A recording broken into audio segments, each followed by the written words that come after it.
Thank you. Roll call.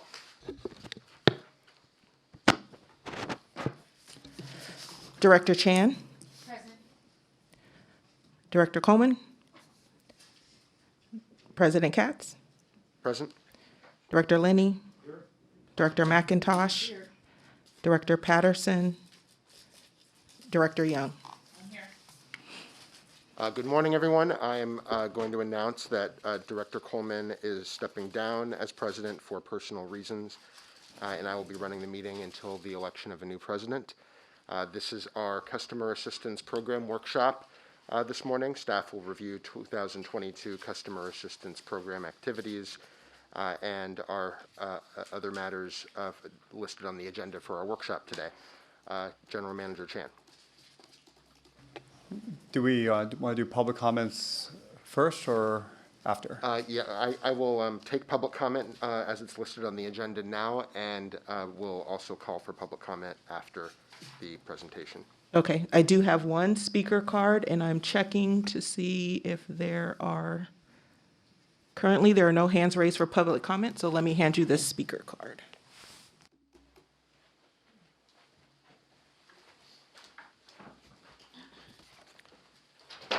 Thomas Albrecht.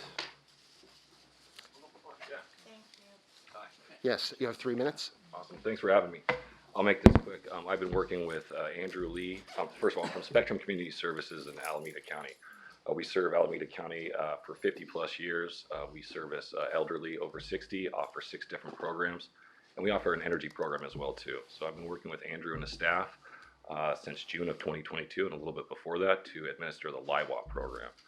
It's a one-time benefit that comes from the federal government and is dispersed to the Community Service and Development Department of the state of California, so we get our funding from there.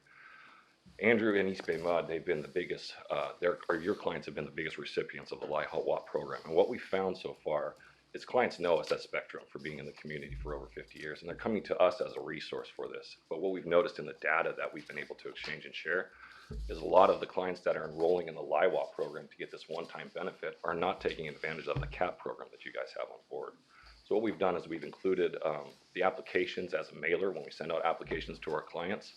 But what I would like to advocate for, and what Andrew will speak on more, is to somehow, if it's possible, if a client is benefited under the LIWAP program, and we check their eligibility under the guides with CSD that we abide by, if that could be a possible pass-through to be eligible for the CAP program that you guys enroll your clients in as well too. We just noticed a large disparity between clients who are enrolling in the LIWAP program because they know Spectrum, and then they're not enrolled in the CAP program that you guys offer as well too. Working with the team here has been great. They're about 80% of our clients on a monthly basis are EBMUD clients.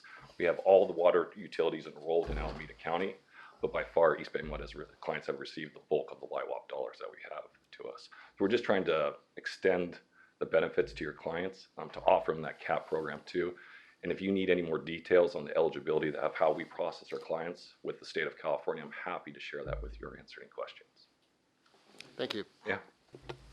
Am I allowed to ask a clarifying question? Yes, you can have a Okay, brief question. so I just don't know what LIWAP is. LIWAP, thank you for asking. I speak in acronyms like everybody knows this. Low Income Home Water Assistance Program, and it's basically a pivot on the Low Income Home Energy Assistance Program. So the qualifications that we have been administering for the LIHEAP program is almost an exact replica for the LIWAP program. Same eligibility guidelines for the household. The one thing that is a little bit different between the LIHEAP and the LIWAP is we're asking for a photo ID now when they submit an application. Thank you for coming. Yeah, thank you. Thank you, Thomas. And you'll hear some of our recommendations, which includes, I think, what you mentioned. Good morning, board members. So at the budget workshop last month, we shared with you the significant investments we need to make in our capital program to address issues of aging infrastructure, climate change, emerging contaminants, and nutrients. While these investments are necessary, we also understand the need to balance our infrastructure work with affordability. As we emerge from the pandemic emergency, we can look back at the support we provide our customers and the millions of dollars of assistance that we gave to our customers who had difficulty paying their water and wastewater bills. At the beginning of calendar year 2020, we suspended water shutoffs before the governor's moratorium on shutoffs. Later that year, we adopted a policy to not shut off any of our single-family residential customers. This policy involved the use of flow restrictors for a very narrow group of customers and would be the last action we would take and not the first when a customer falls behind on their bills. We also enhanced our outreach to customers to let them know about our customer assistance program, and during the pandemic, we saw a 20% increase in participation. We have a robust customer support program that we could be proud of, and the financial assistance we provide in our CAP program is one of, if not the best in the state. In fact, when Health and Human Services brought together a group of experts to create the Low-Income Household Water Assistance Program, or LIWAP, as you just heard about, EBMUD was the only water utility to be part of that group. And in December 2021, when the governor lifted the moratorium on water shutoffs, we continued to suspend shutoffs. The data from the last 3 years has shown us that most of our customers are paying their bills. In fact, the overall number of delinquencies has decreased. But our arrearages have grown because those that are delinquent for longer periods of time. The data also shows that the customers that sign up for our CAP program are paying their bills. In fact, 92% are paying their bills. For the last year, we spent a considerable amount of time reviewing our program to see how we can further enhance our program. Today, we'll share with you our accomplishments from last year, highlights of our existing program, and proposed enhancements to our program. We plan to take questions at the end of each section, the first right before the break, then after we present our proposed initiatives, and then at the end of the workshop. We have a number of presenters today, beginning with Andrew Lee, our Director of Customer and Community Services. Andrew. Okay, good morning, board members. I'm very excited to be here in person, and hard to believe it's been 3 years. And I know we're still in a pandemic, but we definitely have accomplished a lot during this 3 years, and we also learned a lot about how we can support our customers. And in this 3 years, we have found new ways to engage our customers and to increase our CAP participation to new height. We were able to secure millions of dollars in COVID relief money to support our customers impacted by the pandemic. We also redesigned our customer support program to include more tools in the toolbox to help our customers. And we also had, like Clifford mentioned, we had a unique opportunity to support the federal government to launch the low-income water assistance program nationwide. And we were only water utility that was invited to the table on this one. And of course, we're able to do all of this because we have the full support from this board here.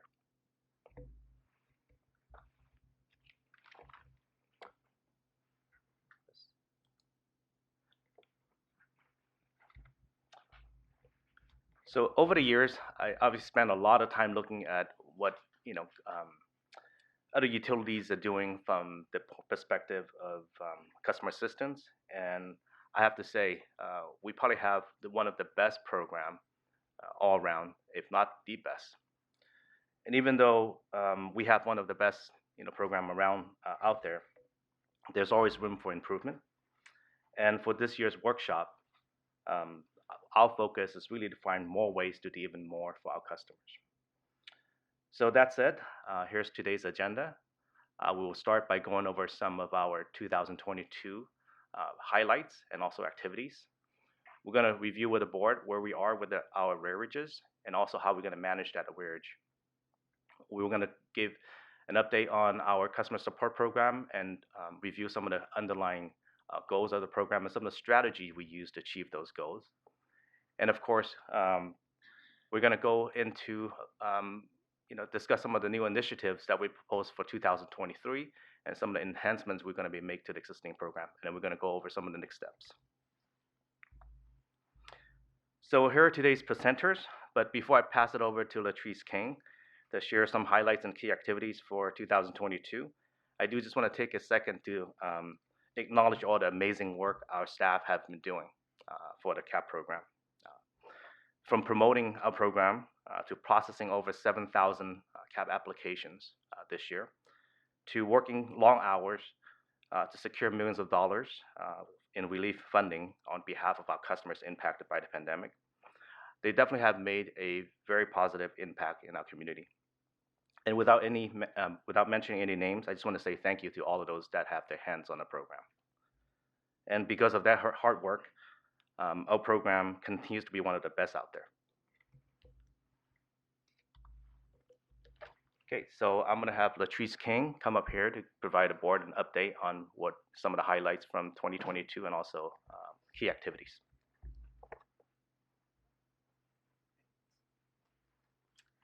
Good morning, board members. Thank you, Andrew. So I'm Latrice. I'll be going over the CAP 2022 CAP activities and highlights. The district has had a customer census program since 1987, and through administering a CAP program, the district has been focused on providing assistance to ratepayers who are experiencing financial hardship. 2022 marked 35 years of making a difference in supporting the financial needs of our most vulnerable members of the community. The district was acknowledged for this long-term accomplishment and celebrated the 35th anniversary with Congresswoman Barbara Lee. Throughout 2022, we continued conducting outreach and educating our customers on the district's customer census program, and as a result, we were able to extend the CAP benefit to approximately 11,000 households, of which 2,000 were first-time applicants.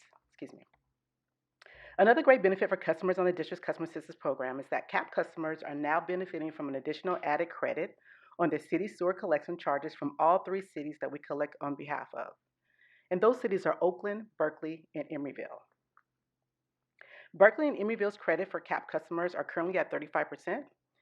Oakland's current credit is at 28% and expected to increase to 35% in July 2023. In 2022, the district worked diligently with a few different funding relief programs to ensure our customers receive financial support during these unprecedented times. The relief that was received varied in amounts across the different platforms, and customers had to apply to most of the programs. One of the larger relief funding sources received came from the California Water and Wastewater Arrearage program. The total amounts assessed from QUAP was over $13 million in relief funding for customers who were unable to pay their bills because of the pandemic. ERAP is another resource customers could benefit from. Our records show that we processed over $120,000 in relief funding for customers who applied to this program. Lastly, the district played a key role. It was instrumental in the implementation of the Low-Income Household Water Assistance Program. Through this program, the district received relief funding and processed over 417,000 LIWAP benefits. And I just want to make a note that the ERAP and QUAP programs are no longer available for customers to apply to. Yes.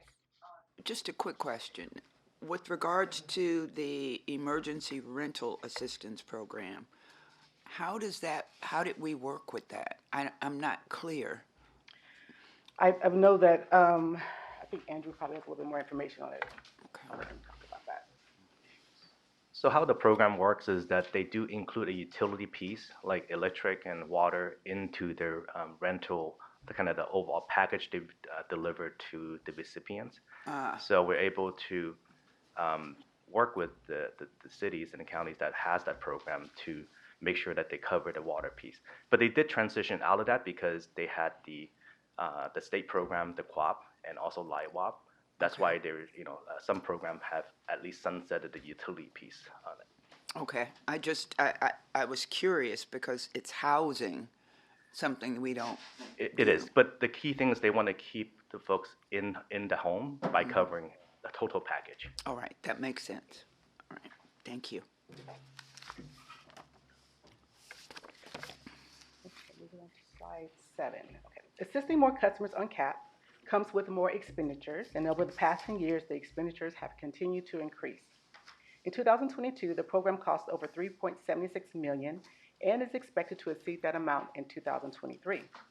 And as I mentioned earlier, the district negotiated agreements for the 3 cities we collect city sewer service charges for, and their program provided over $500,000 in city sewer CAP benefits. The district is focused on growing the non-rate revenue funding and remains confident that the non-rate revenue will continue to sufficiently support the growing customer assistance program.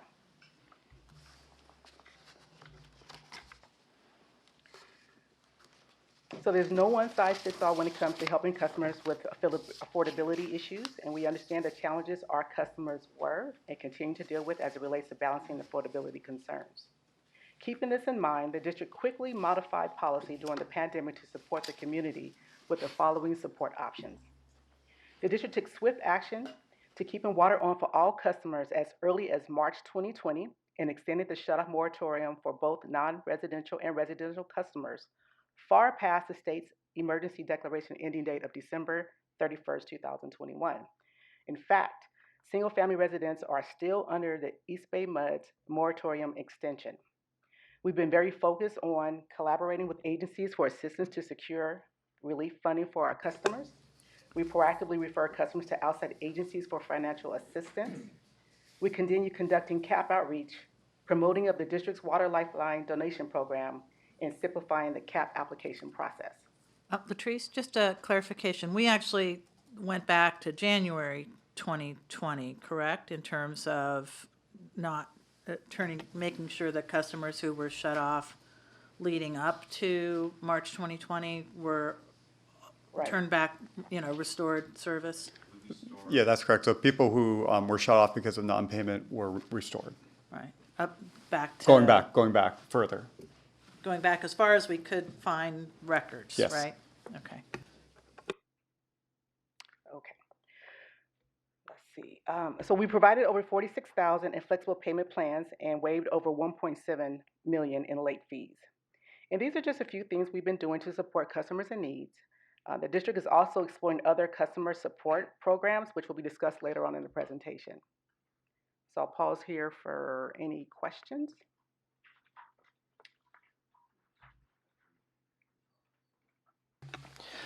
Thank you for that part of the presentation. I know it's later in the presentation about where revenue is going to come from real estate, basically. Yes. And I don't know if the question is appropriate here or later, but how long do we see that real estate revenue to help fund the CAP program being able to continue? Part of my concern is, one, if it has a limited timeline, with either selling or leasing of land, what that may be, and then what could happen financially to us, but more importantly, what could happen to the CAP customers if the funding isn't available? I believe, Andrew, you're going to cover that later or cover it now? We are definitely working aggressively to secure, actually maintain our current lease portfolio, but also aggressively working on getting additional ones. We do know that, this is a very, important piece of, funding a program. So currently, as far as we know, our projections for each year, at least in the near future, we're sufficiently covered. Yeah, and the other benefit of the leases is these are long-term leases, so Correct. they go on for 10+ years. And when we share with the board all the different funding opportunities, this was the most promising to ensure a sustainable funding source. There are other ones that could provide some very short-term 1-2 year benefits, and this is the area that we're pursuing. Correct. Thank you. Andy, I have a question. On LIWOP, how many people does that 417,000 represent? About less than 500, but and that was up to December of last year, and in this year's I think in January we are up to past 500 now. Okay. So we're slowly growing. We get average about 60 to 80 customers added to the list, and we continue to just processing those as they come in. And then what's the timeline or how long does that program, I know it was just put in place, how long is it funded for under, I assume it's under IRA or not IRA, would be under the... It is the American Rescue Act. Right. And, it's supposed to sunset around the end of the federal government fiscal year, which is, I believe, is in September. Okay. So it's good to September. I think but then they're looking at if it's possible to extend that, because a lot of state hasn't really expended that money, especially California. We're a little bit slow in terms of rolling out that money because they were trying to, basically, follow certain programs. They want to get through the QUAP piece first and then the LIWOP piece. So there's gradual rollout of different programs. Okay, thank you. Mm-hmm. So it's up to the current Congress. All right, so thank you very much. That concludes my portion of the presentation. I'll hand it over to Max.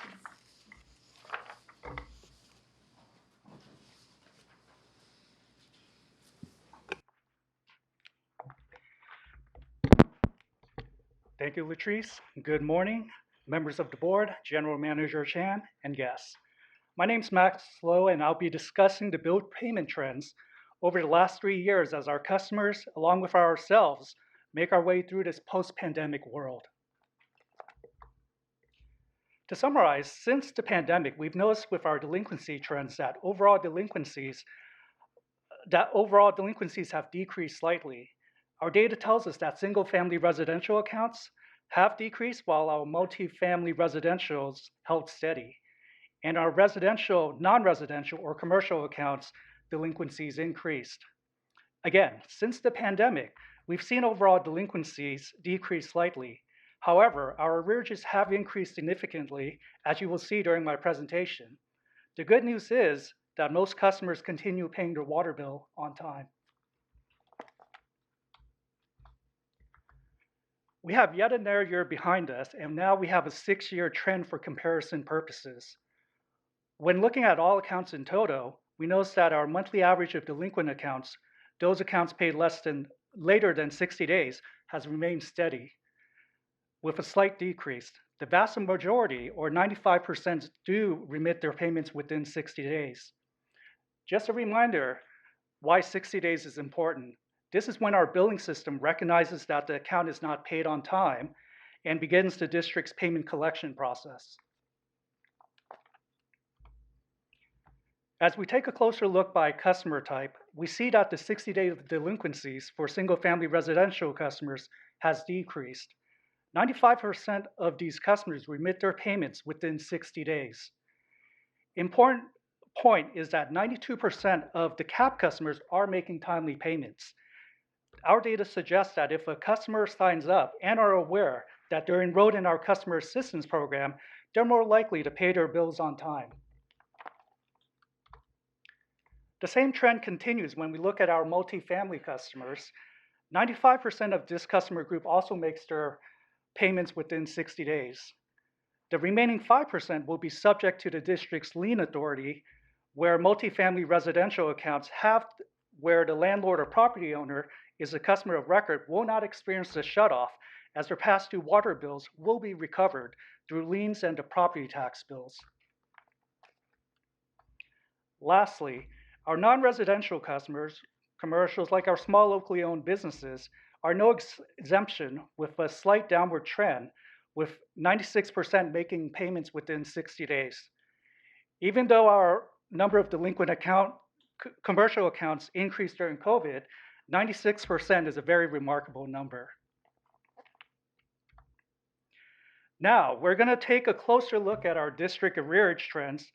Looking at the graph, we notice our arrearages have been growing since the pandemic.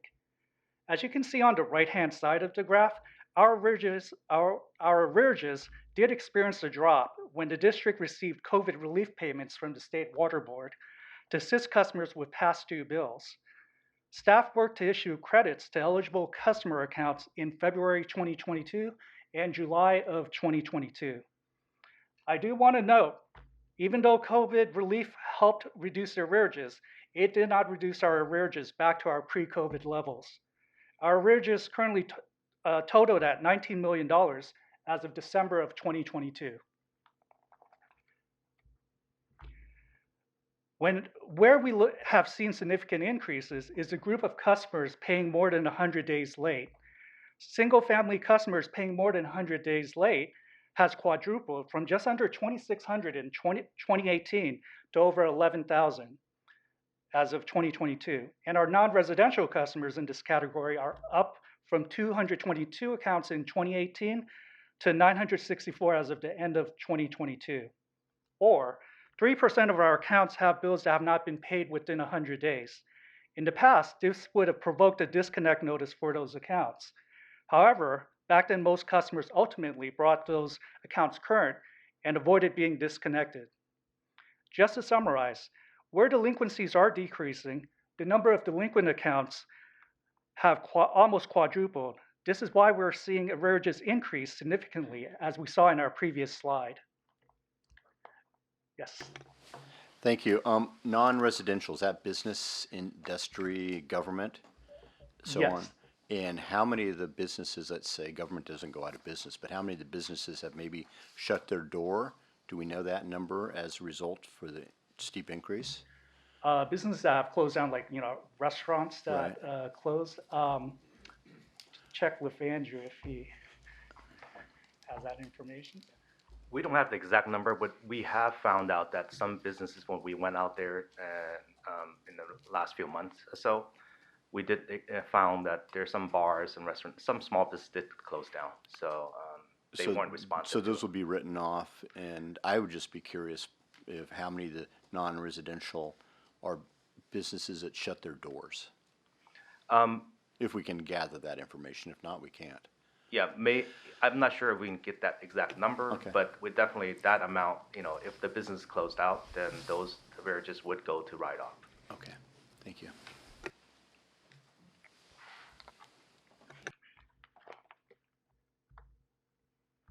Okay, here's a map of where our delinquent accounts are located. As you can see, 84% of our delinquent accounts are greater than 100 days are located in or near disadvantaged communities. As we take a deeper look at the data, we've noticed that we have some accounts that have been delinquent since the beginning of the pandemic. The data also reveals that the average single-family residential arrearage is over $1,400. Staff is focusing their efforts on particular communities by providing information on payment plans, payment center locations, and CAP. How do you determine or define a disadvantaged community? We pulled information from U.S. Census data, and that's how we would determine where the disadvantaged communities are located. Yeah, two things. I mean, one is the state prepares a disadvantaged communities map with CalEnviro to designate those communities as well. I don't know if we've considered using that. And then second, I guess I'm wondering, we do for water use, we do a bell curve of who's using how much water. And this map is, sort of helpful in understanding, sort of the where. I'm kind of interested in seeing the distribution of amounts. Like, how many people are, 100 days, but they're only a few $100s behind, and how many are out at the other end of things with, thousands of dollars behind. Yeah, I understand there's a lot of data out there, and we can probably dissect in many ways. So we're going to look for those opportunities. But this map particularly, this is just based on income, so it's U.S. Census data, just based on income alone. The reason why we use incomes, obviously, that's how our CAP eligibility works, and Sure. we wanted to kind of align that information with it. So. And we can provide, as a follow-up memo, the distribution that you're asking for, Director Young. Okay. We can also see in that memo the specific definition or approach to disadvantaged communities, just so we know for our knowledge about outreach exactly what we're using. Even though it's not really used for eligibility, it's just a guidance for outreach, right? We can do that, yeah. Absolutely.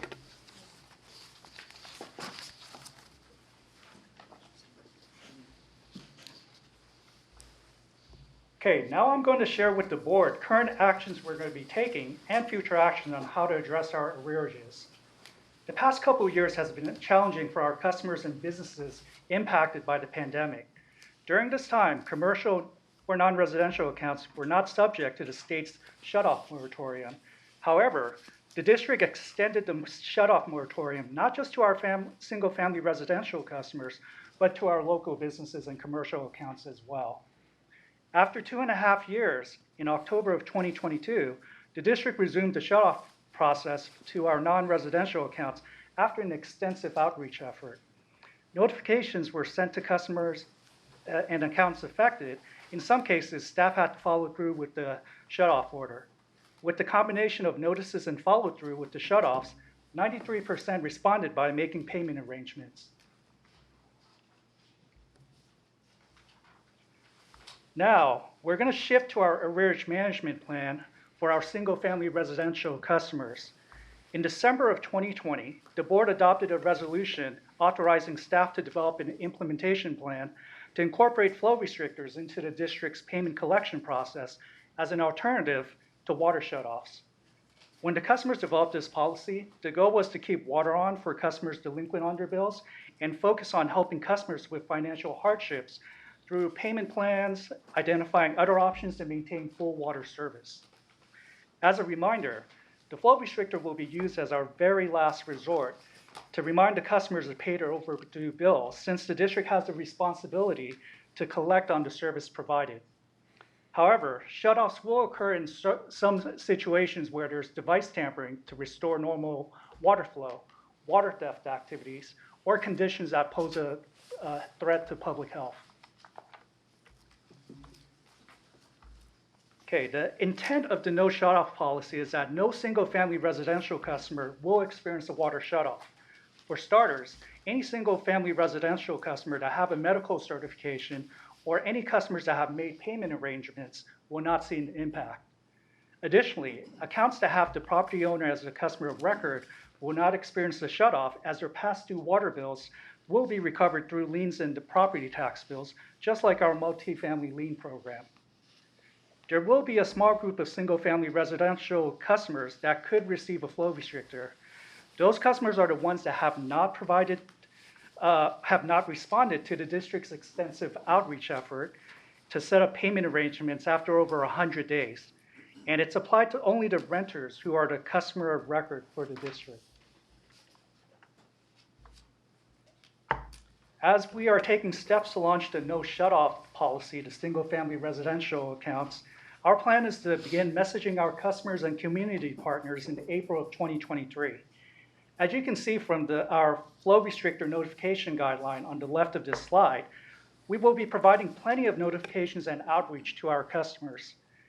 I can't stress enough that we're going to focus on finding a way to assist and work with our customers to establish a payment plan extensions, enroll in CAP, and educate them on our customer support programs that will be discussed later in this workshop. Again, I want to emphasize that the flow restrictors would only be used as a last option, not the first, in the payment collection process. And like any new program being implemented, staff will evaluate the effectiveness of the flow restrictors to see how customers respond. We'll try to understand why they did not respond to our outreach and see how we can improve our outreach efforts. Once the program is up and running, we hope to, and we have more data, we'll come back to the board next year with an update. Okay, we've covered our current arrearage situation and alternative to water shutoff for our residential customers. I'll hand this over to Alice to tell you more about our goals and strategies of our customer support program. I got a couple questions on the arrearage issue. Yeah. One is, if you go back to the chart that shows the, increasing, dollar amount, that one. What do we anticipate once we've, sort of executed this, how much of this 19.2 million will be vanquished by the liens that get set? What'll be left after that's done? Do we know that yet? On the lien one piece, I think it's going to be, we don't know exact number, but it will be a smaller percentage of the total. Wait, a small percentage of the arrearage total will be recovered by liens? Yes. This is for what you see here in the arrearage is related to the single family as well as the non-residential that we talked about. We reinstituted the non-residential shutoffs last October. Right. So we should start seeing a reduction in the arrearages because of the non-residential.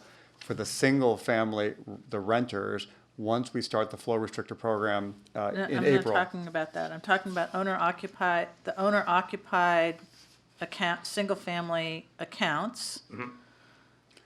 Their debt will be executed as a lien on their property taxes, right? And then we'll recover it, whatever, 2 years from now or whatever. Correct. Once that's happened, how much of that So 19 million will be covered by those owner-occupied. we can look at the dollar lanes. value, but in terms of the number of households that are owner occupied, at least within our data, it's about 10 to 15%.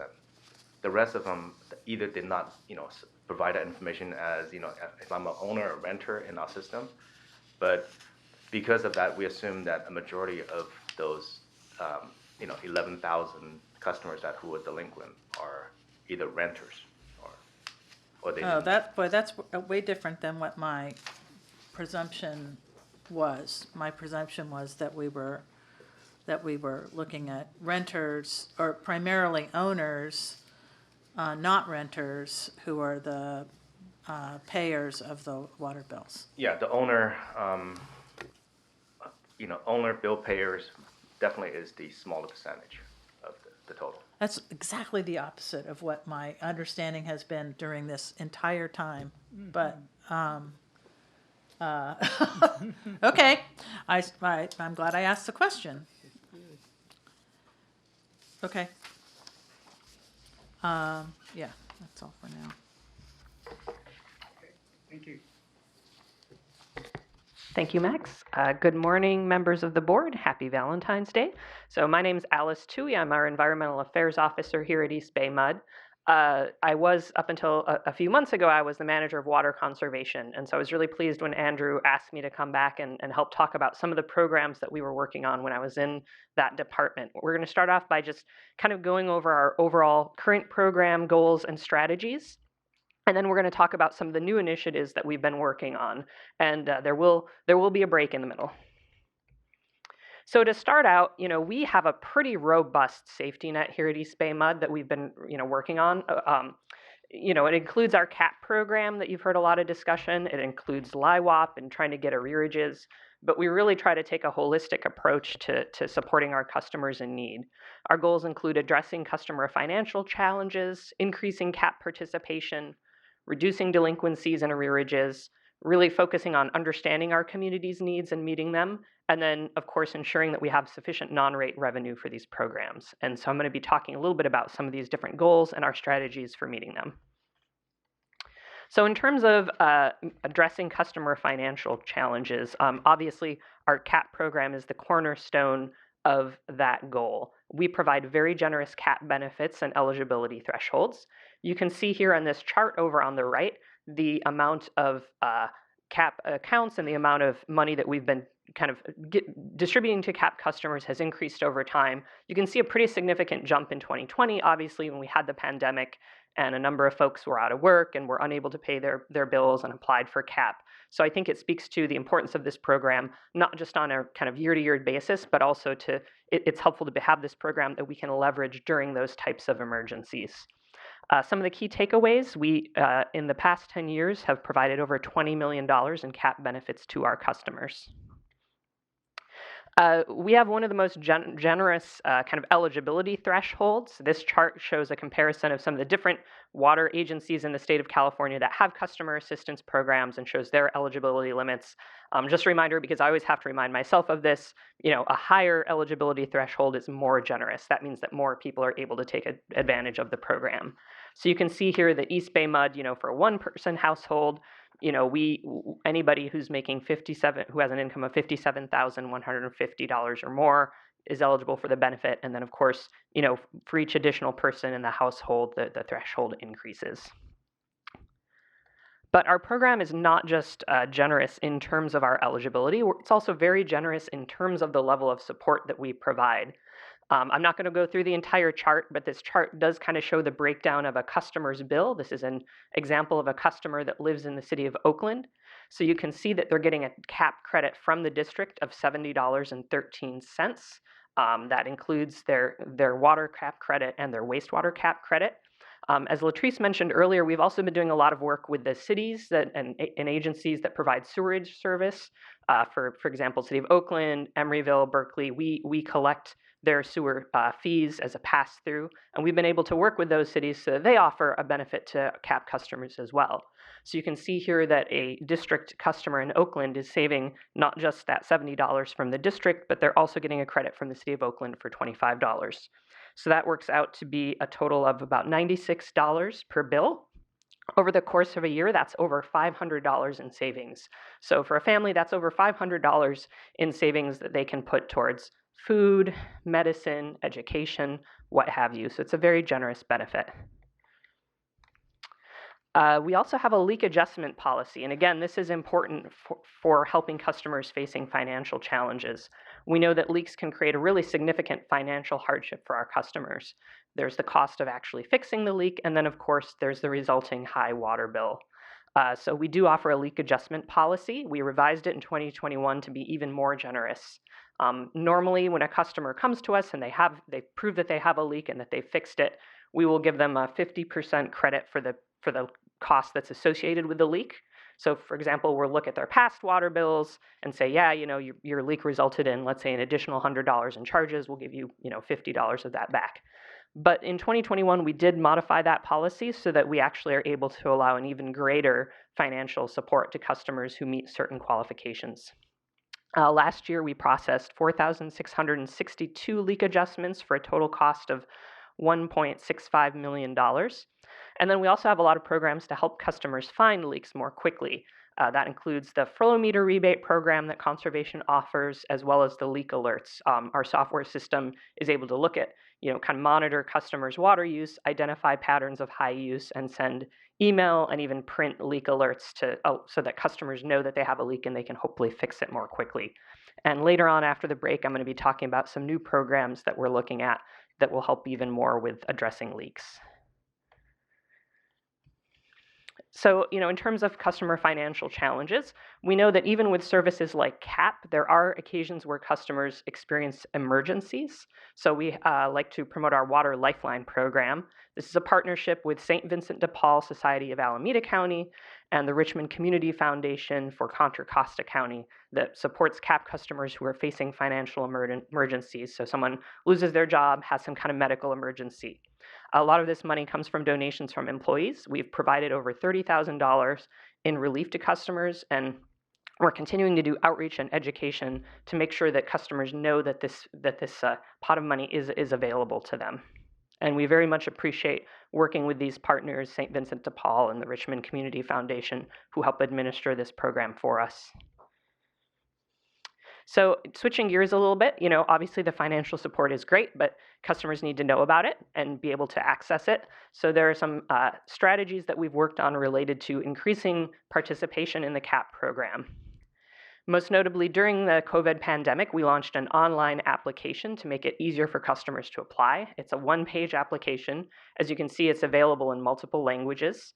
We really try to limit the number of documents that are required so that it's easy for folks to apply, and we're pretty flexible in terms of proof of eligibility. So for example, if somebody's getting Social Security, unemployment, they provide, that information to us, we will, enroll them on that basis. And we are always working on making sure that customers know about CAP so that we can increase participation.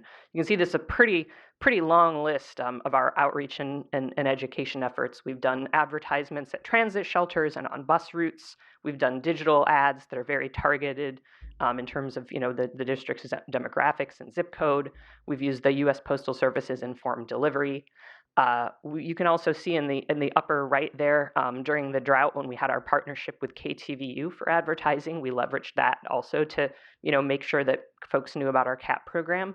And then anytime we're out in the community, we look for opportunities to let folks know about CAP. We work with community partners like vaccine sites, farmers markets, food banks, school lunch programs to provide information on the CAP program.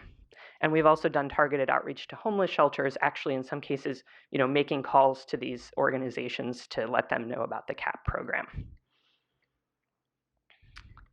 And of course, another important strategy that's been talked about a little bit is reducing delinquencies and arrearages and advocating for debt relief on behalf of our customers. And just to summarize some of the points you've heard others mention, we're the only utility that supported the development of the LIWAP program.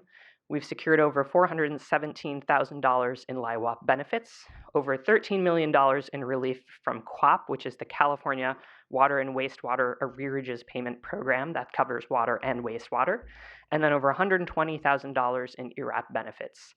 And as mentioned, we very much appreciate our partnership with Spectrum, who's been great to work with, and we've been working hand in hand with them to make sure that our customers know about LIWAP and to make sure that we extend that benefit to customers as much as possible.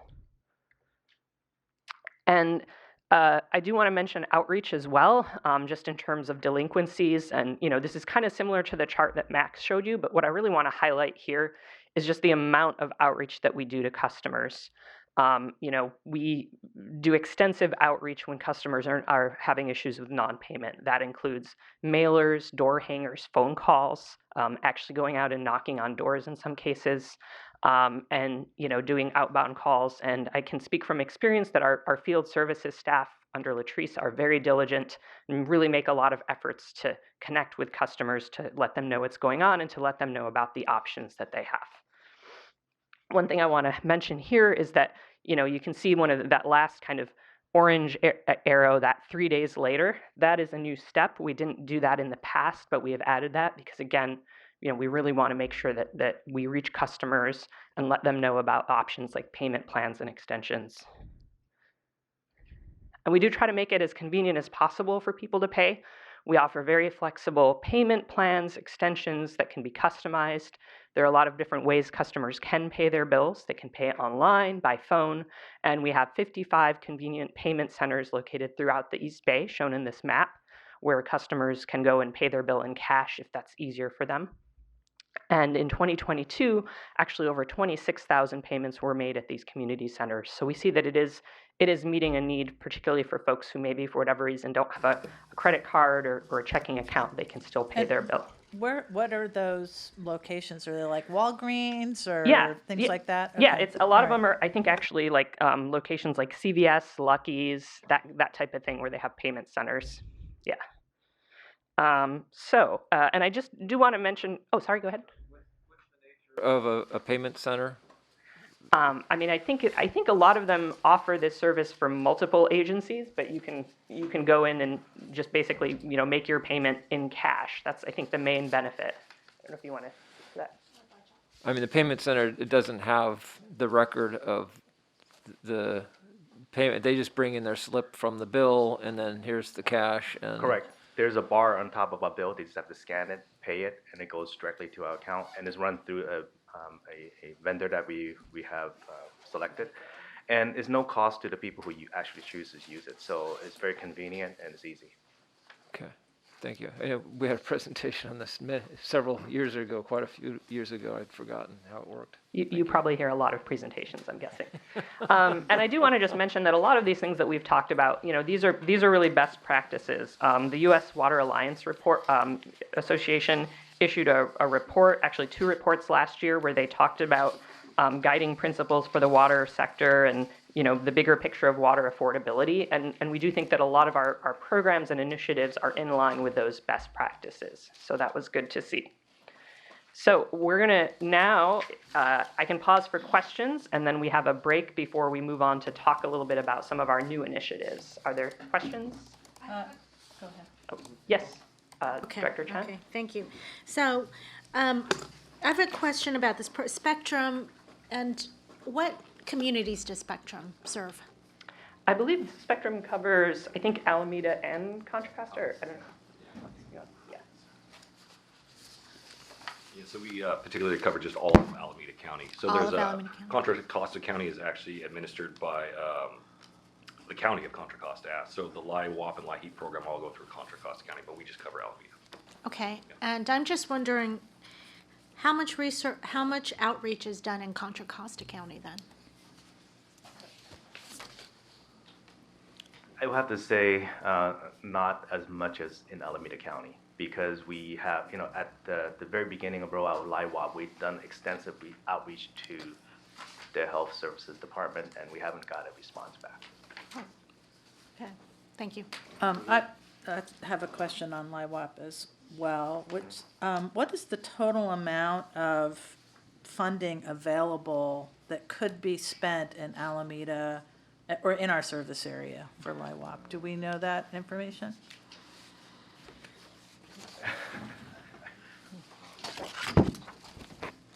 That's a great question. So currently, because the program was rolled out so late for the state of California, we weren't even able to start processing until June of 2022. When other states in the past, in June of 2022, they had completed all of their LIWOP money that was presented to them. So we have a ton of money left on this, and we're looking to give some back to the state to see if there's other agencies out there throughout the state of California that could receive the extra money. So long story short is we didn't have a negotiation on how much money we're going to be offered. CSD just gave it to us. So we have way too much right now in order to spend it. So hang on. Yeah, I know, right? Yeah. So, and my understanding is about 500 people have been assisted with the money that's been allocated so far. Correct, since we started processing in June. So that seems to me like a really small number. And when you say you have too much money, what that implies to me is that you don't have a way to get the money out to all the people that could benefit from it. Correct. Is that right? That's correct, yeah. And where So go ahead, I'm sorry. Well, I don't know. That seems like our program doesn't work very well sort of problem, really. The LIWOP program in general? The LIWOP, LIHEAP, I mean, it's sort of like there's a lot of money, but it's not getting out the door. It's not getting out the door to what we know is an identified need.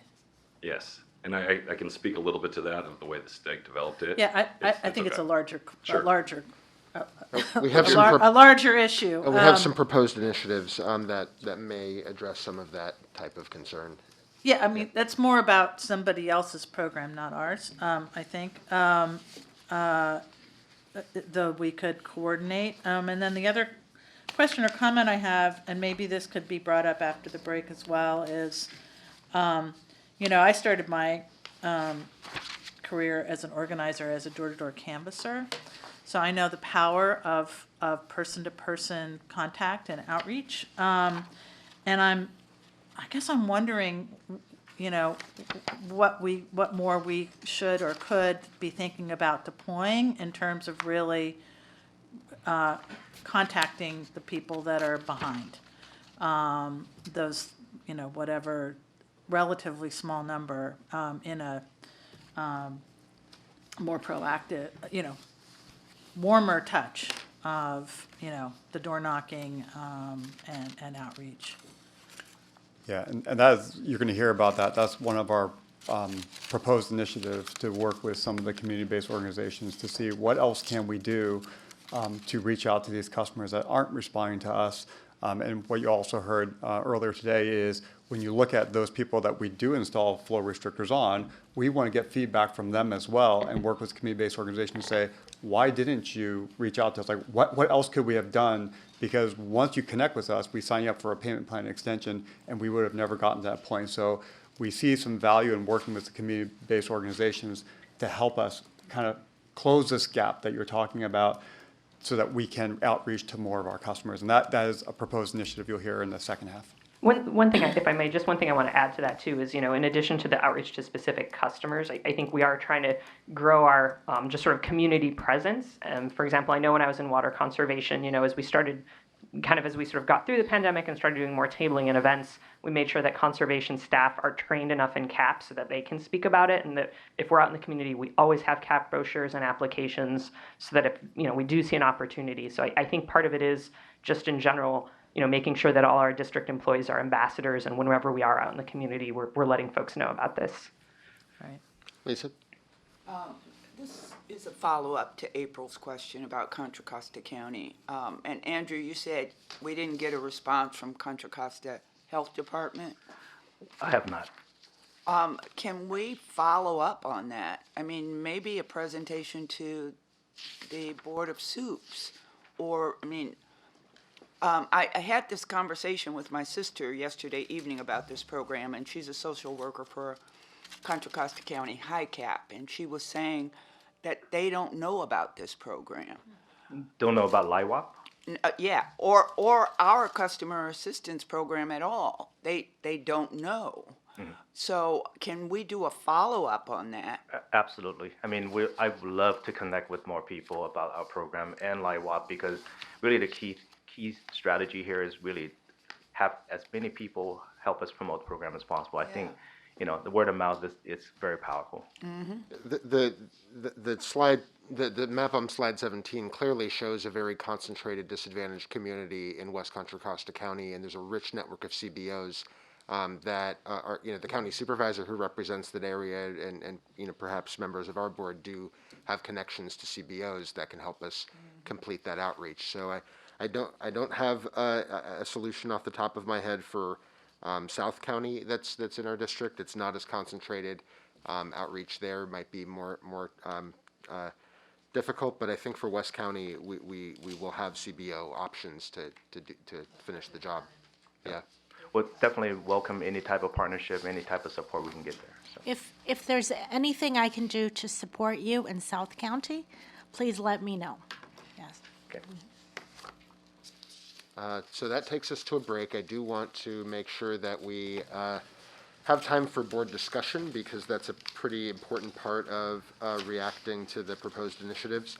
So I'm thinking if we can just maybe take a 5-minute break and return, and we can continue. I'll see everybody back at 10:22.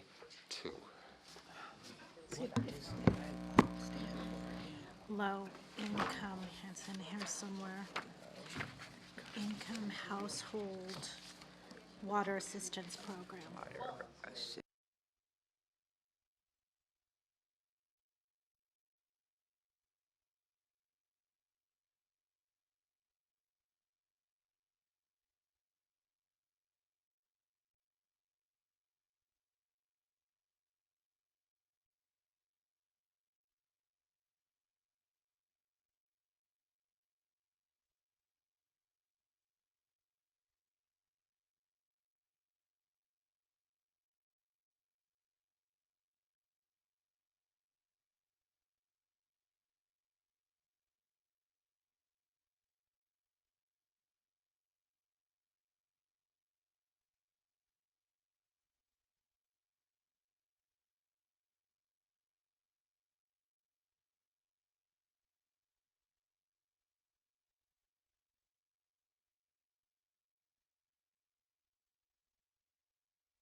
There you go. All Use it with your discretion. when we need to, yeah.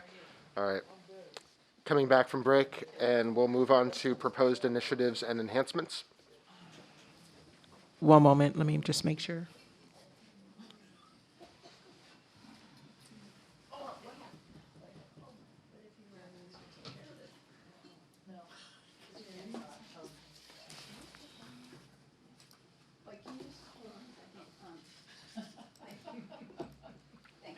Okay, Alice, you should be ready to.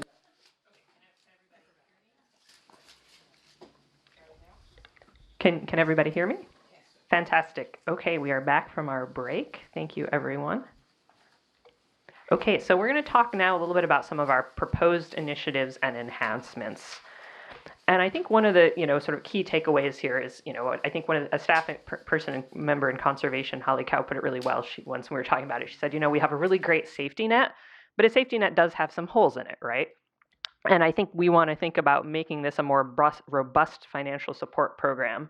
Particularly right now, we know that the district is challenged with a lot of need for significant capital investments for system renewals to keep our system running. We need to balance that infrastructure investment with affordability, because we know that, as we do more capital work, our rates go up, and we know that some customers are more disproportionately affected by that. So we want to make sure that we have these programs that help those customers still be able to maintain their water bill. So I'm going to start by talking about a few conservation initiatives that we've been talking about. And these, again, came out of water conservation. So there is a focus on trying to save water, but we know that when customers save water, they also save money. As I mentioned earlier, we do know that leaks can be a source of significant financial hardship for customers. This isn't just, anecdotal. We actually, last year in water conservation, the district did do a survey to our CAP customers. We sent an email survey out to about 5,000 customers. We got about, I think, 910 responses. So that was about, I think at the time we had around 9,000 CAP customers. So that was around 10% response rate.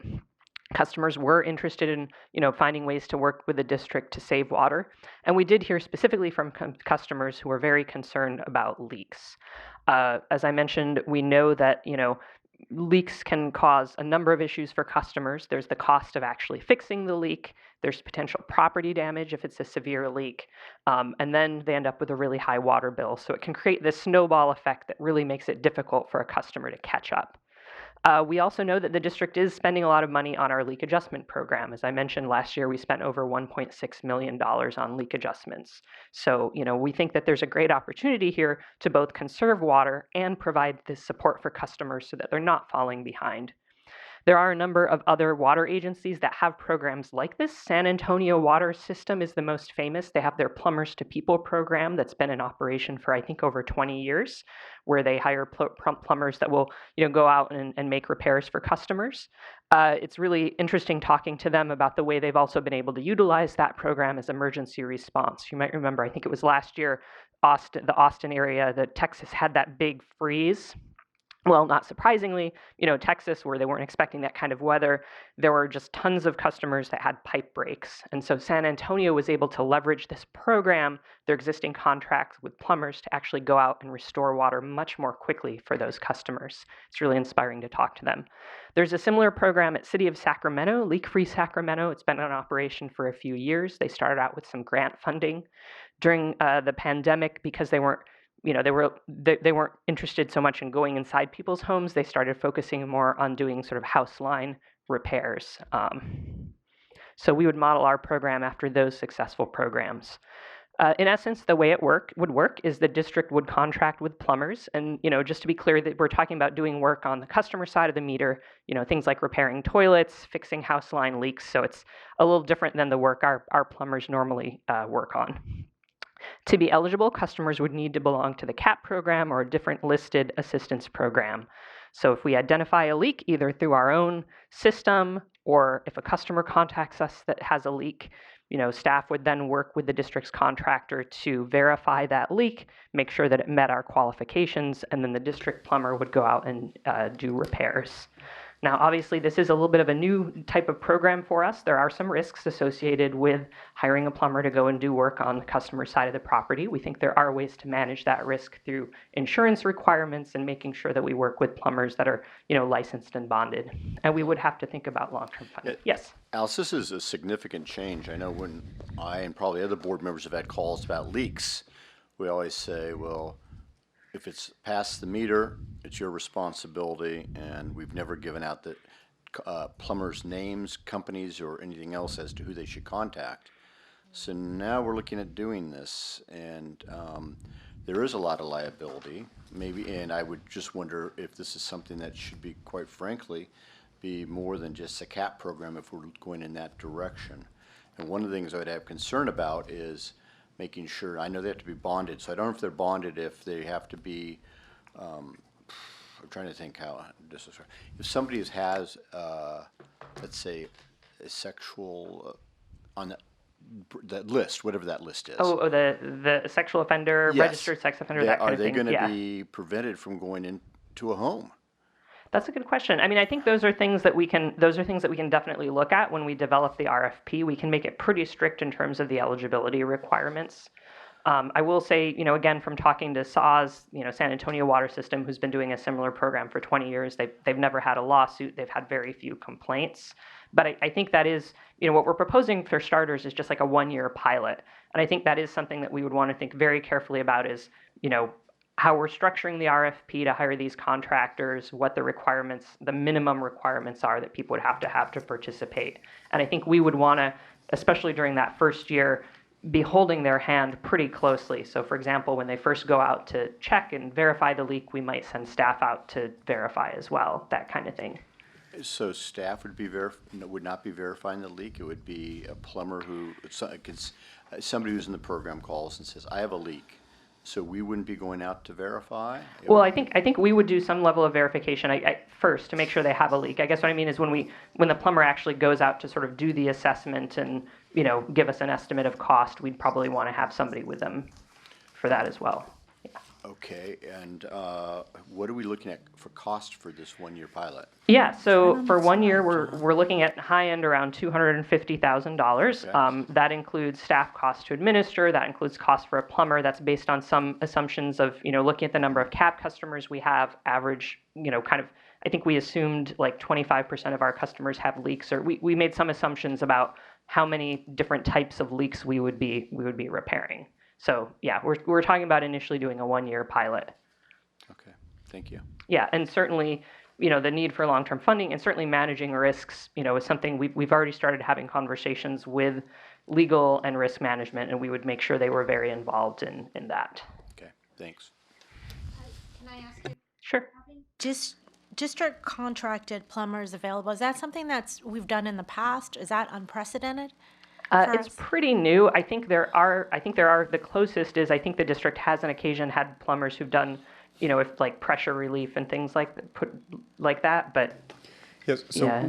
we do have contracts with plumbers to work. So if we go out and, as part of our work, say damage something on the other side of the meter, we do have contractors that could do those types of repairs. And Yeah, that seems to be a lot different in terms of they probably work more closely with the client. Is that correct? That is And then- correct. Yeah. Yeah, and one of the ways that we've talked about structuring this is having, sort of the other programs that we've talked to that have like City of Sacramento and San Antonio's, they typically have sort of like a maximum amount that they'll pay. So the way that they kind of structure it is, the plumber goes out, they do their assessment, they come back to the agency and say, yeah, this person has a house line leak or they have a toilet flapper leak. It's going to cost $500 for me to repair. And, the agency we'd have to approve that and say, yes, go ahead. So. Okay. And Yeah. I guess you've been working with risk management? We've on had this some initial, aspect of it? we've had initial conversations with them just about the program and about the concerns. We haven't started like developing an RFP or anything like that. They would, of course, be very involved in that process and helping us understand what the insurance requirements are. Okay, so just so you know, that is my concern. Yeah. Yeah, thank you so much. Completely understand. I think we're having a great reaction to this slide right now. I just do want to point out that I think the design of the workshop was meant to kind of push our discussion to the end. So if we continue to do this, we'll go a little bit over 11 possibly, but I think that's okay actually if people feel like we're doing a good thing by reacting with the slide right in front of us. So if we may go 5 or 10 minutes over, and I'll call on Director Yell. Yeah, I was just going to say, I'm assuming that this program, this program and the other initiatives that are here are all going to come back through the planning committee and the process before we, go forward, and that you're just sharing your initial thinking about how this might roll out. So Yeah, just in terms of where we are, sort of our status on this, right? At this point, it's very much a concept. We've had, as I mentioned, we've had conversations with San Antonio and with Sacramento. Their staff have been very helpful in kind of helping us understand how they structure the program. We've even had conversations with some contractors that do home leak line repairs, that kind of thing, to get a better understanding of how they work. We've had some preliminary discussions, as I said, with OGC and risk management.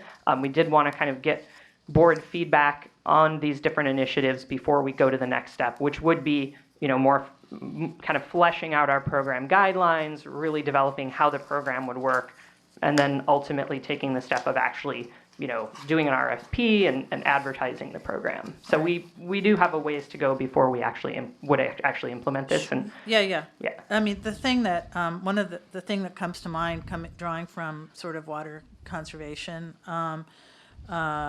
in this is whether we might also want to think about, a lot of the leaks that happen, if you know what they are really actually pretty easy to fix. It's a simple journey to YouTube and, et cetera, to understand. And maybe there's an element of, sort of DIY, having one of our, I don't know, again, liability issues maybe, but, sort of instructional videos that help people. Here's how to replace the flapper in your toilet. Here's how to, Yeah, and that is something we've XYZ. actually talked about as an option, is particularly for you mentioned toilet flappers, because we know that's a very common leak, is, the little device when you flush your toilet, that connects the tank to the bowl. Those frequently start malfunctioning, they leak.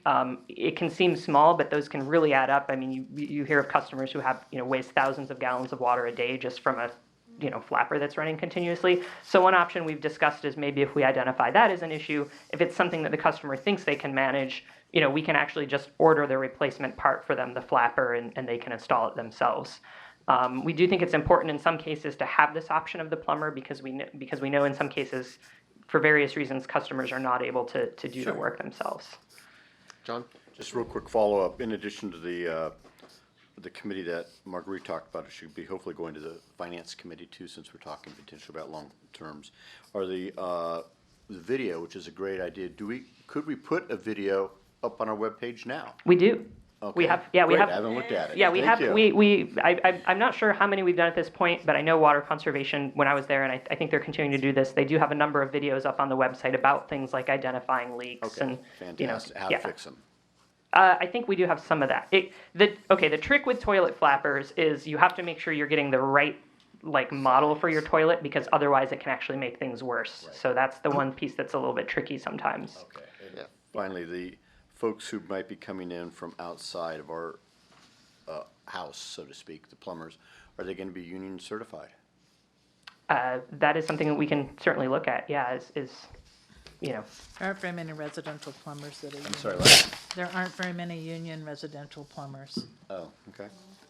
Yeah, but it would be interesting to see if we could look to a model for the high road work that we would want to see. I'm pretty enthusiastic about this idea, and there's certainly a lot to think about in terms of risk management. But this is a challenge that has been approached in other types of contexts by other government agencies. So I don't see why we couldn't deal with that, with this important problem that we would like to solve. We could look to counties that partner with CBOs for in-home supportive services as a model for the concern that Director Coleman raised, and we could look to the city of Berkeley. They have a just transition program that's under development for more home electrification programs. So they're looking at pre-qualification of contractors, which involves a lot of that, home repair risk management that we're considering. So between those two types of models, I think we can collaborate on risk management with those government agency partners. My other thought is that while partnering, while piloting this, we can, the current budget approach makes sense.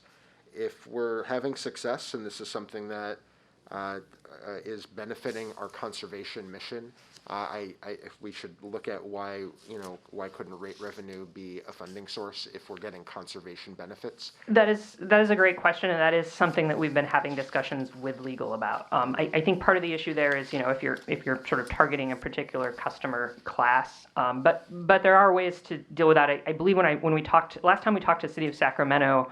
In addition to having their leak-free Sacramento, where they provide the plumbers to help low-income customers, they've also started doing almost like a leak rebate to try to sort of, make the program sort of open to all their customers. So for some folks, it's like, well, you hire a plumber and they'll give you a rebate, sort of similar to what we do with our leak adjustment program. And then for low-income customers, they actually, will pay the full cost with a plumber. I'm looking forward to that analysis later on. Thank you. Yeah, thank you. Are there any additional questions on this, or? Just a comment. In previous drought years, we have had programs that do what you say, and we also bought equipment, and we had workshops throughout, and many of the homeowners associations and groups like that, and we showed them that through conservation. And, they were responsible for it. But the ultimate came out that the people gained, and they got flappers and all of those. We bought, stockpiled them, and we actually gave them away. Yeah, we still do that. We're not giving away toilet flappers right now, but we are still doing device distribution, things like, sink aerators, low flow shower heads, And those are still very popular, particularly for like a lot of multifamily residential Yes, customers. yes. Will get them from us in bulk. Okay. Thank you. All right, so move on. So the next program would be sort of a similar idea, but kind of a different focus. This would be leveraging PG&E's Energy Savings Assistance Program. We actually did a pilot with kind of work through the ESA program back in, I think it was 2019, 2020. So PG&E has this program where they send contractors out into low-income communities, disadvantaged communities. They actually will go and identify customers and do these energy savings audits for them, where they will do things like, install energy-efficient lighting, make heating upgrades, et cetera. PG&E is under a mandate to try to do more, particularly in terms of coordinating with water agencies. So in the pilot that we did for them, this ESA contractor, when they were in our service area, in addition to doing these energy audits, they would do very simplified water audits. We gave them materials and education. The next step with that program is this program this community water energy administrator does also offer additional services that their contractor can perform. So the idea would be, when this PG&E auditor is in a community, if it's an eligible customer, they would go in, they would do a very simplified water audit. In particular, they would check the age and gallons per flush of the toilet. And if the toilet was deemed inefficient, if it met our program requirements, then they would refer to a plumber who would go in and replace the toilet. And this is, again, a program that they're rolling out in a number of communities throughout California. From our conversation with them, they have kind of I guess you call it like a cafeteria approach. There's a number of different initiatives that their contractors can do. They can do toilet replacement. They can do some small leak repairs within the house. So there's some different options there in terms of what actual measures we would finance. We discussed with them doing a 1-year pilot to explore the concept. And again, we were looking at a cost of about $250,000. That's assuming, 500 audits and toilet replacements, which I think is probably pretty high. If you're curious, the toilet that they would be using, it's called the Niagara Stealth. I did not make up that name. It is, I think it's called Stealth because it's pretty quiet. That is a 0.8 gallon per flush toilet. So even lower than our current requirement. I think statewide, the current requirement for toilets is I think it's 1.28 gallons per flush. So this is a very, very efficient model. But there are staff in conservation who have tried these toilets and have said that, yes, they do in fact work. So again, this would be kind of leveraging PG&E's program to get out into the community. There's some different ways we could structure it. One option is that would involve data sharing is we go to them and say, okay, here's a list of our CAP customers. If you haven't done an energy audit with this customer in the past 2 years and they can still, participate in the program, we'd like you to kind of preferentially visit our CAP customers. The other approach is they're just out in the community in our service area. And when they are in an East Bay MUD home, a home in our service area, they do their audit, and we would also give them educational materials. So that could be another approach for actually bringing people into the CAP program. Yeah. Is this the Rising Sun? No, program? this is different from Rising Sun. Okay. It's kind of similar though. Rising Sun does water audits for us, but those are I think that's through California Youth Energy Services. Yeah. So this is through PG&E's ESA program. So they have different contractors that administer the ESA program throughout the state. So we're not looking at expanding our Rising Sun? No, I think we are continuing to work with Rising Sun. They did kind of take a break from their work during the pandemic. So, sorry, Director Chen? Oh, so sorry. Okay, so just a question. So would we pay PG&E to distribute our materials?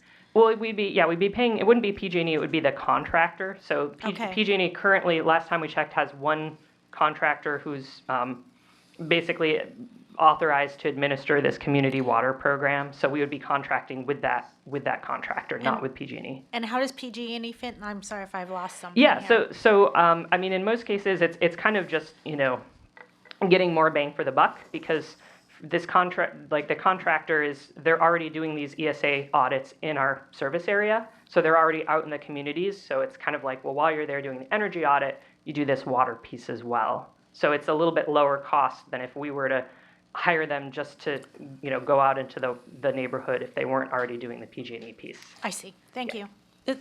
Sorry. Is there a way to easily check, I don't know, Andrew, you're probably, and Alice, you're probably not the right people for this question, but is there a way to easily check whether somebody's faucets are lead faucet, are, new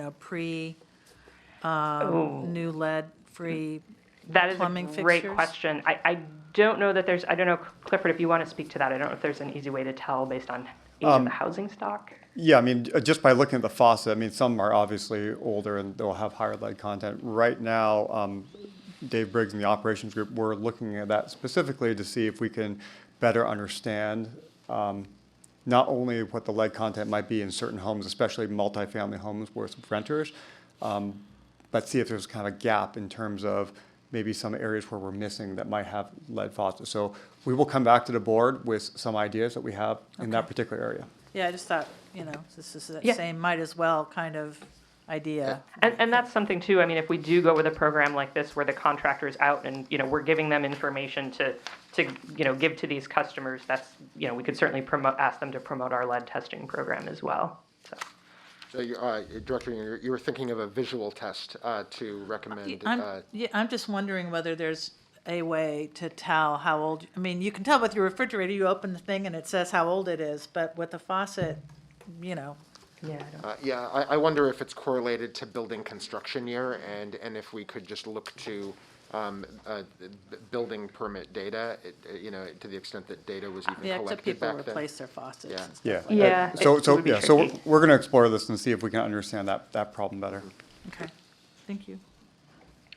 Okay, so now I'm going to turn it over to Andrew, and he's going to talk about some more initiatives to help increase CAP participation and expand the benefit to more customers. Thank you. Okay, just a quick time check. I know we have about another 15 minutes or so before we hit 11 o'clock, so I'm going to go through the slides fairly quickly to reserve some time for the board discussion at the later part. So one of our main goals is to bring more customers to CAP and to increase our enrollment. We have made significant effort to simplify our process.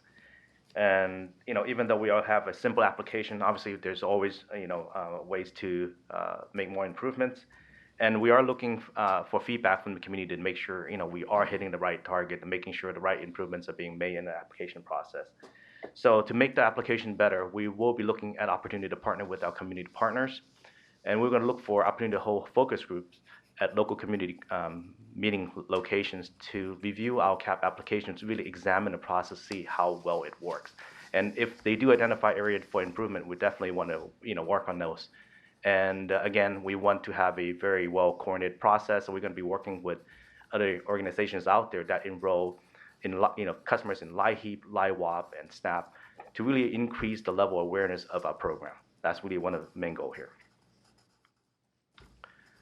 So the next initiative is a coordinated enrollment process. As you heard from Thomas from Spectrum talked about that there are a lot of people that out there that are on existing programs may not even know about our CAP program. So we want to increase the level of awareness.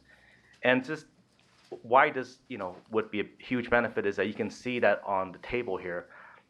Our program eligibility requirements are a lot more generous than some existing programs out there. So for a customer who are already in LIWAP or participating in like PG&E's CARE program, they should have a very easy time to get into our program because obviously they already met the eligibility threshold. And what that process would give us is that we definitely would have a very streamlined process for our customers to access the financial assistance they need. And we will also reduce the total burden on both the customers and us to review another application, obviously. And it also meets our intent of the goal to increase our program enrollment.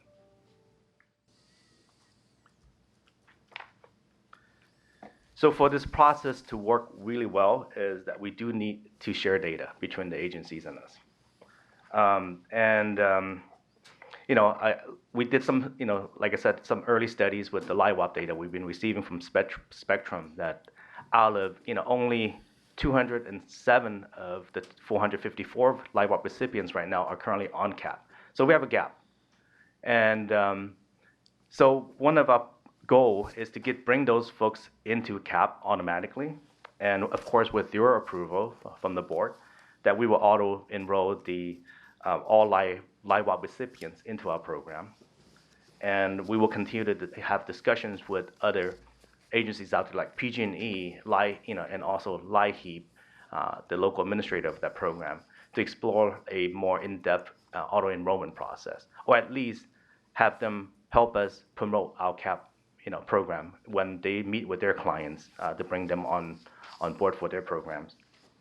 And also look for even more opportunities out there to increase our enrollment effort with other existing programs like CalFresh. We've been talking about this for a while, so I think it's great to move forward on this. I would recommend just double checking with legal about the right compliance with California and federal data privacy laws, but it seems like we should be able to manage this and consider the most limited type of sharing to identify the customer and the need for participation and sharing. So, we shouldn't need to share a social security number to match name and address and enrollment status. So the minimum necessary to avoid identity theft, for example. Yeah, absolutely. We've got to, obviously we're going to have to do a lot of homework, obviously, before, we let the rubber meets the road, so. Okay, so the next initiative that we are going to explore is a cap benefit for our renters. We understand that landlords are allowed to charge renters the cost of water, either through rent or other methods. And the board may recall, I think a couple years ago now, that we took a look at census data and made an estimate of the number of households that could participate in our CAP program, just purely based on income alone. And at the time, we estimated that number was about 175,000 households. And we also took another look at how many of those are actually being metered by the district, and also how many of those are renters. So of that number of 175,000, we did estimate that about 104,000 of them are income eligible, but they do live in a master meter community. And so they wouldn't be able to access CAP, and even if they want the program. But just because, we cannot easily extend CAP benefit to renters, it doesn't mean that they do need it any less than other folks that, are actually pay a water bill. So I do want to say that when we developed LIWAP back in 2021, which I was part of, AHS did develop a model where they're extending water benefits to renters. And this model does require collaboration between the utility, landlord, and a tenant. So basically, the benefit will be issued as a rent reduction from the landlord directly to the renter. So it is a complicated process, but they do have a model identified, and they've been using that. And they've been, in some states, they're having some success, but California is not one of the states that is currently using that model right now. Oh, So for us to pursue this option, of course, there are some considerations. First of all, anyone participating in the program must be income eligible, and they do have to demonstrate that the cost of water is paid through rent. And of course, any benefit we issue will be issued against the landlord's water bill. So we need to have some backstops in it to make sure there's no abuse in the program. We do want to make sure the benefits are provided to our recipients through the rent reduction by the landlord. And just from our first look at data right now, an average multifamily residential household do pay about an average of $38 for water monthly. So that's for about 4 units of water. So we have to take that into consideration when we develop the benefit model for this program. So our plan is to study the feasibility of this initiative for renters in this calendar year, and we'll bring some recommendations back to the board during the next CAP workshop. Of course, when we look at this, our focus is going to be looking at how do we extend the benefit to the most needed communities, and that's focusing on the low-income housing sector, for nonprofit housing, Section 8 elder care, and trailer home communities. So that's kind of be our focus on the study. I would, I really think this is great and challenging at the same time. I would encourage you to reach out to folks that are working on the energy side of this, and they've had kind of years of trying to get landlords to help on the energy conservation side with, sort of mixed success and some best practices of learning that, and still very challenging. So I would, and that's, again, another, area to look at. And that's where actually where the tenants may be actually paying an energy bill, and the landlords aren't, or, sort of both cases. So there's some organizations that I can, NGO advocacy organizations that I could direct you to have conversations with as well. That would be great. I mean, it's a learning process for us as we develop the program. So, more information we have, of course, going to benefit it. So I know I'm moving kind of fast, just in, for time's sake. So the next one is about meeting our community's needs. And our goal is to do that by forging, strong partnerships going forward. I do believe that, CBO is a great resource for us to, help us kind of establish that trust within, our customers and within our community. And through this type of partnership that we're looking at, is that my hope is that more of our community members can become ambassadors for our program, really help us get the word out. And that's including every employee here at the district. We want to, get as many people out there to help us spread the word about our program, not just about our program, but also what is out there in, the federal and state landscape as well. And so as we're doing this, we're going to be leveraging our, utilizing our existing and even new material going forward, really to kind of broaden the entire outreach effort.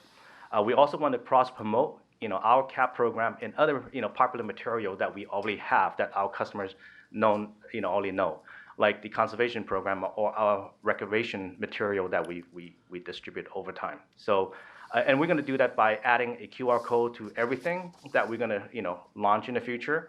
This QR code right here, this is just an example of a business card that staff developed with a QR code that anyone just, put their cell phone next to it, scan it, and it just direct them right to the CAP application and the CAP web page.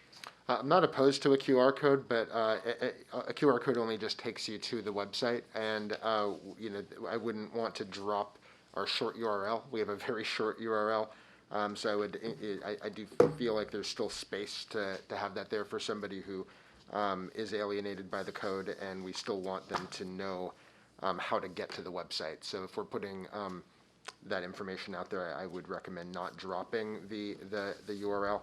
But I don't oppose the QR code. Yeah. Okay, I appreciate the comment. So, yeah. I'm sorry, Andrew. So I hope the slide focused on each district employee being an ambassador for CAP. I hope that includes us as well. We need to have information readily available that, we're out and about, we're meeting with elected officials. We should have that information in hand so we can make sure we share it with our respective communities. I really do appreciate that, and I expect the board to be our biggest champion in this effort. And you'll get plenty of the new material when we have them ready. Thank you. Can we get a list of the CBOs that you're outreaching to, just so we may be able to add to it? That'd be great. I can provide the existing list that we have used so far. I do believe that every year we go through this process of notifying and emailing them to gauge their interest. But this year we actually did something different. Actually, we call every single one of them at the beginning of the year to kind of gauge interest on help us promoting CAP or collaborate on other efforts. But I would say that following on Lisa's, is that many of us have relationships with those CBOs independent of our, East Bay MUD hat and can help. But the other thing I would say is that, we can't expect folks that have full plates to, add another helping of something, even if it's as good as we think it is, without, giving them the resources to be able to do that outreach. So I hope that we're also considering, contracts with those CBOs so that they have the ability to, bring on staff or train volunteer, whatever they need to do that outreach versus just thinking that giving them hey, here's all the brochures and, handouts. If we really want them to, do the work, I think we need to support their ability to do that. Yeah, yes, that's our plan, to work with these CBOs and provide some contracts to help us when we're asking them to support us. And then the follow-up memo will include a list of all the CBOs we've reached out to, and certainly welcome all the feedback from the board. Okay, so obviously, partnering with CBOs would definitely get us some candid feedback from the community because they are, trusted partners by, many of our customers.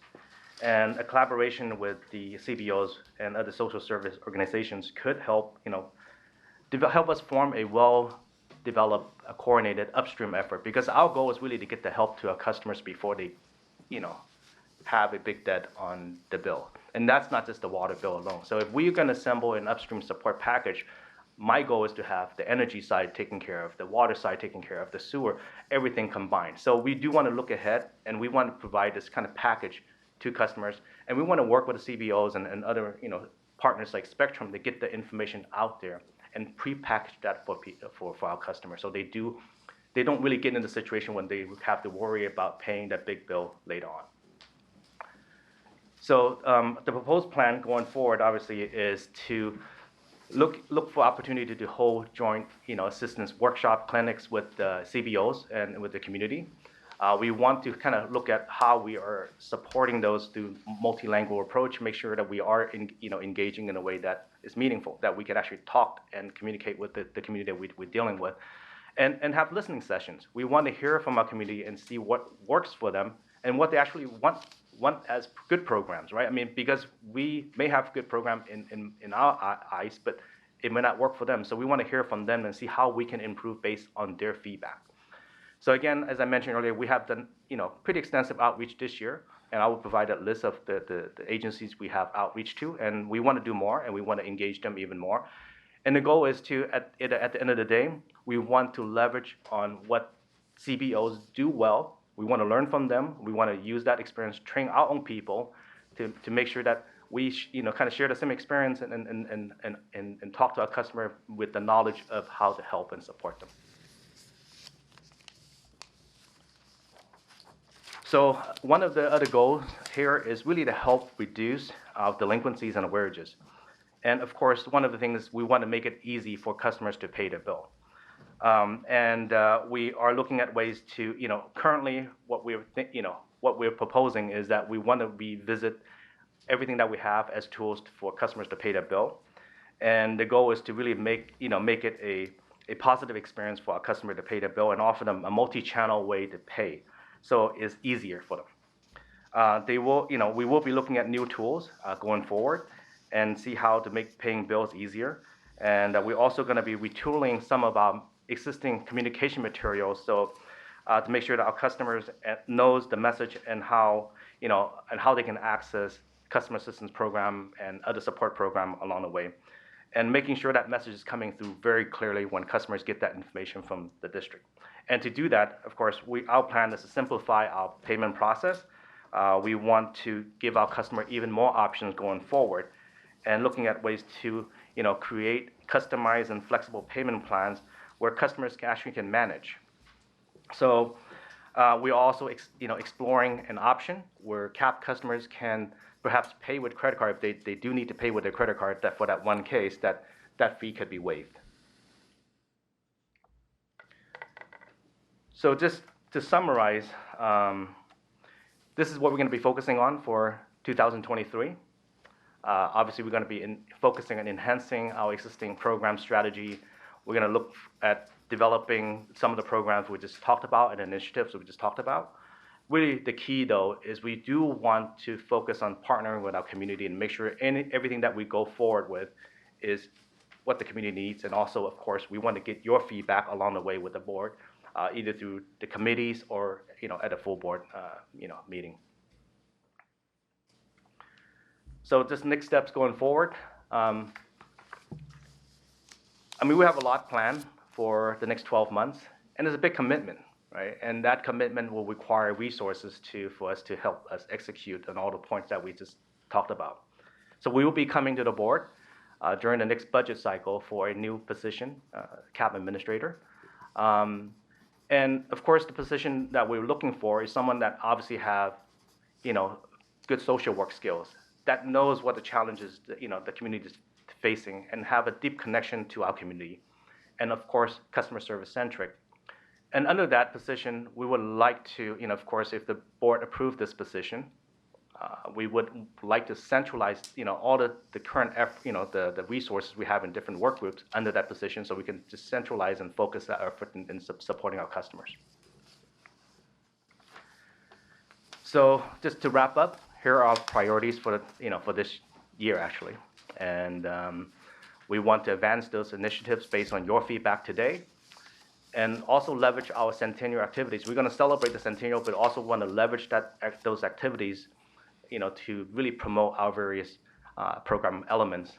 We want to increase our targeted outreach to make sure the message is getting through to our customers. We want to continue to review, the progress on how customers are responding to our outreach, and to help reduce the arrearages and debt. We want to always continue to advocate on behalf of our customers for rate assistance, both at a state and federal level. And of course, to make it, make the program successful, we want to make sure we continue to have, good funding, solid non-rate funding, rate funding for the program. That's all I have. And hopefully, 11:06, so we have a few minutes for discussions. Let's go down the list. Okay. All right. Marguerite? Thanks for going swiftly through this. There's a lot here. And I really appreciate the thinking and expansiveness of your vision, and applaud that. On the, the delinquencies and arrearages piece of this, the other thing I'm wondering about, in terms of, I like the idea of simplifying the payment process. I mean, we've talked a lot about what would it take to do monthly billing.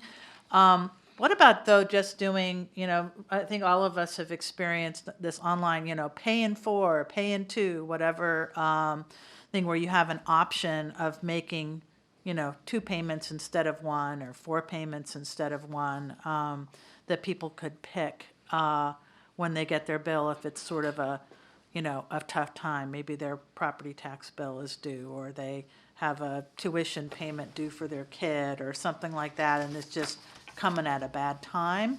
And instead of starting the snowball, they have the ability to kind of set their own payment plan,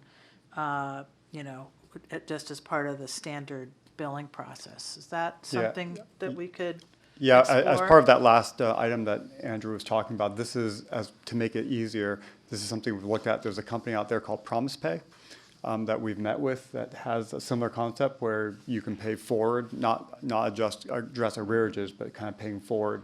And so we'll see if there are services out there that will help out and do that kind of stuff. We do know of some agencies that are using this company called Promise Pay. We'll see if it works for us. Yeah, it's called a level pay option. Basically, you kind of design your own payment process. So this is what I can afford today, and I have actually extra cash or extra money in my account this week, so I want to pay a little bit towards that.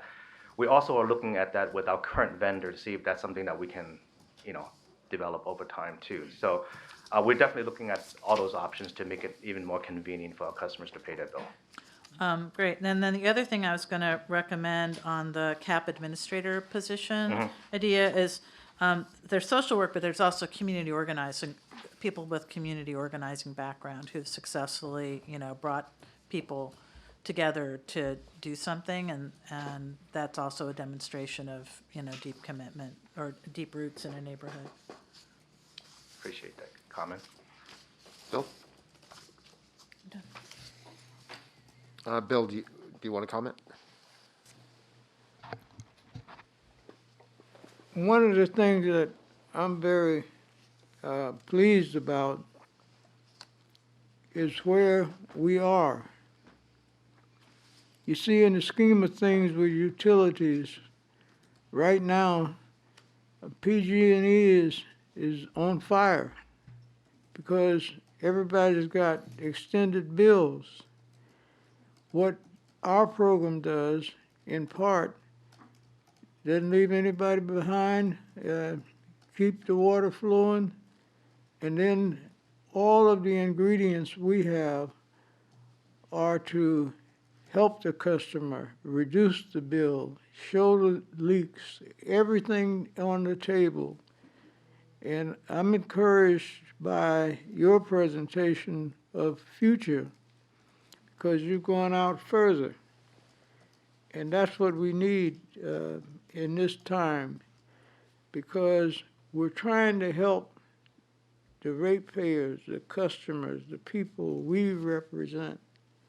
And all these enable them to stay with us, to learn from this, to manage their financials, and they're the benefactors of the program. So I want to thank you, and thank you for thinking forward. That's very important. Doug? Great. I think, Andrew, you and the staff have done a great job giving us a comprehensive vision for the CAP program and a way forward. I wanted to say, I think it's a particular challenge, but I think it's a really important one, the support for renters, the low-income renters. And I particularly applaud the thinking that got us to the point where it's like we want to do something about this. And I think that all of this comes under the heading of the human right to clean water, drinkable water, affordable water. I think I'm very proud of East Bay MUD for taking that mission seriously. And I think that these programs show that in the many ways. And again, even the renters who are not paying directly need to be somehow encompassed in that. So I'm interested in working with you and seeing how that can happen. Thank you. Lisa? Wonderful presentation. And I fully support your vision. And I look forward to it coming back to committee so we can really have an opportunity to flush it out. And by then, you will have flushed a lot of this out as well. And also, Andrew, thank you for when we spoke about Contra Costa County. And I will do everything I can as soon as I leave here today to get John Joya and his staff on board so we can get Contra Costa County really on board, because there's such a need, not just in West Contra Costa County, but East County as well. So I look forward to assisting in that endeavor. So thank you. Wonderful presentation today. April? Yeah, I just wanted to echo Bill's sentiments that this is really important. It really does make me, this type of thinking, these types of programs really make me proud to be an East Bay Med director. So thank you.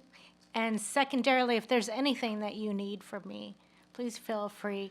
I'm not sure if there, someone made a comment about Southern Alameda County, but if I can help in that regard, or East Contra Costa County, I know John and I share East Contra Costa County, please let me know. Thank you. John? Thank you for the presentation. I asked a lot of questions that was helpful for me. I'm just look forward to making sure that we have long-term financial stability going forward to pay for the program as it expands, and we don't leave any CAP members hanging out there. And if I may, just sure. one last thing. I've been after the district for years about increasing our non-rate revenues. So I'm looking forward to see if you have any great ideas coming forth. I have a few wrap-up comments. Thanks to the staff and my colleague directors for working on these issues today. We've been talking about this for a long time, and it's great to see us moving really close to action. So we've been swirling around these ideas, and to have these pilot programs processed is a really great moment, because I think you could even tell that you were ready to get support, and it sounds like we've all, given you the green light to continue to implement these programs or at least explore the feasibility of them. A couple mostly technical kinds of thoughts is, for the non-renter, the non-customer of record, typically renter customers. Some of these institutional programs like affordable housing or Section 8, they may actually have contractual obligations to have the rent be what it's supposed to be. If we move into the private market and we're looking at renters subject to a rent control program, similar, it's a awkward technical issue, but we may need to cast it as a rebate, even though we're calling it a rent reduction and thinking of it like that. That just it triggers certain consequences. So we may want to be sensitive to that and be prepared to think of it as a rebate. But the point is to make sure that the money gets back to the renter. The point is to make sure that they're equitably benefiting from the program, just as our customers of record are. I worry a little bit about like some equity issues around whether their landlord is willing to participate. So, why I really support the idea of helping all of our low-income customers be able to access this benefit. I'm prepared for the idea that some landlords will just not be helpful in participating with us. And what do we do about that? How do we still provide access to people who are our customers, who we are serving, but the customer of record won't completely participate in the program expectations? So I'd like to think about that and then assess what are the consequences of that. Do we work around it? Does it mean something? So those are some thoughts about that. But I encourage this feasibility study. Really excited about the CBO partnerships and also look forward to collaborating. I'd like to partner with Director McIntosh on outreach in West Contra Costa County to the extent that El Cerrito is involved. And on our customer service staff training, of course. So I would like to think about. I think having somebody who is an administrator who has the social work background is great. We should be thinking about what training and skills do our frontline customer service staff have, because the people who are calling in with arrearages or needing that adjustment, I know we do some of this training, but we should be thinking about what caused people to be in this situation in the first place, and what's a feasible level of training where we are able to refer people to the county or to other CBOs that can help provide our customer who's looking to us for assistance with assistance that's available elsewhere. That may be too much to handle for our staff, but I'd like to think about what is that sweet spot where we're able to be a human with another human on that call, and think about what's out there and how can we get our staff up to the level where we're really helping local government in an integrated way. That we may be able to develop a real partnership with the counties to the extent that they have that mission. So it's some of it is about the technical referral to services, and some of it is about just the empathy on the call and and helping our staff be prepared for the stress that's involved in handling those sorts of calls. So I'd like to invest in staff support for those sorts of things. To echo Director McIntosh's comment, I was looking forward, to some time to discuss other non-rate revenue options to go beyond real estate. We're going to have some, cost issues with this program. I think it's important to invest in this direction. But what maybe in a future budget workshop or our next CAP workshop, we can start to explore what are those choices. And those are all my thoughts. And we will adjourn this workshop. I'm sorry. We do have a hand raised for public comment. Yes, I did acknowledge that we would take a comment period after the workshop. Let's call that public comment. Okay. Okay. George Cleven, you wanted to comment on the CAP workshop, is that correct? Yeah, very, very briefly, and it's actually directed to Director McIntosh. He mentioned Supervisor Joya and West County. If you could be so kind as to reach out to Supervisor Federal Glover, because he also has a share of our West County ratepayers at Pinole and Crockett Rodeo, so he should be notified as well, so that this program can be put out as much as it could be. That's all I have to say. Thank you. Thank you, George. With that, this meeting is adjourned.